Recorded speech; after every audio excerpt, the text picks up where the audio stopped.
Hi friends, వెంటనే మంచిగా individual house construction చేసుకోవటానికి కానీ, మంచిగా ఇన్వెస్ట్మెంట్ చేసుకోవటానికి కానీ, ఫ్యూచర్లో సెమీ కమర్షియల్గా కూడా ఈ ప్లాట్ అయితే ఉపయోగపడుతుందండి.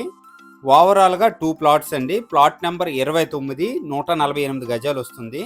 ప్లాట్ నెంబర్ 30 వచ్చేసరికి 155 గజాలండి. 2 ప్లాట్లు కలిపి 303 గజాలు వస్తుందండి. కంప్లీట్గా సౌత్ వెస్ట్ కార్నర్ ప్లాట్ అండి. మంచిగా సెమీ కమర్షియల్గా కూడా వినియోగించుకోవచ్చు. లొకేషన్ వచ్చేసరికి విజయనగరం నుంచి విశాఖపట్నం వెళ్ళే మెయిన్ రోడ్కి 1 కిలోమీటర్ డిస్టెన్స్లో ఈ ప్లాట్ సేల్కి అవైలబుల్గా ఉంది. లొకేషన్ వచ్చేసరికి మలిచెర్ల వస్తుందండి. మలిచెర్ల పంచాయతీలో ఈ ప్లాట్ అయితే సేల్కి అవైలబుల్గా ఉంది. మలిచెర్ల హై స్కూల్కి 300 మీటర్ డిస్టెన్స్ వస్తుందండి. ప్లాట్ వచ్చేసరికి ఇదండి ఫ్రెండ్స్.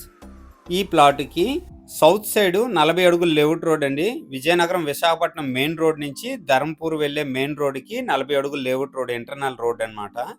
కంప్లీట్గా సీసీ రోడ్ అండి. అలాగే వెస్ట్ సైడ్ వచ్చేసరికి 20 ఫీట్ లేఅవుట్ రోడ్ అండి. ఈ ప్లాట్కి ఎలక్ట్రిసిటీ కూడా అవైలబుల్ ఉంది. గజం రేటు 11,000 చెప్తున్నారు. సిట్టింగ్లో మంచిగా ప్రైస్ తగ్గే అవకాశం ఉంది. ప్లాట్ వచ్చేసరికి ఇదండి. ఈ బడ్జెట్లో ఎవరికైనా ఇంట్రెస్ట్ ఉంటే వెంటనే కాల్ చేయండి. అలాగే నా వీడియో కనుక నచ్చినట్లయితే లైక్ చేయండి, కామెంట్ చేయండి, షేర్ చేయండి ఫ్రెండ్స్. థ్యాంక్ యూ అండి. Thank you very much.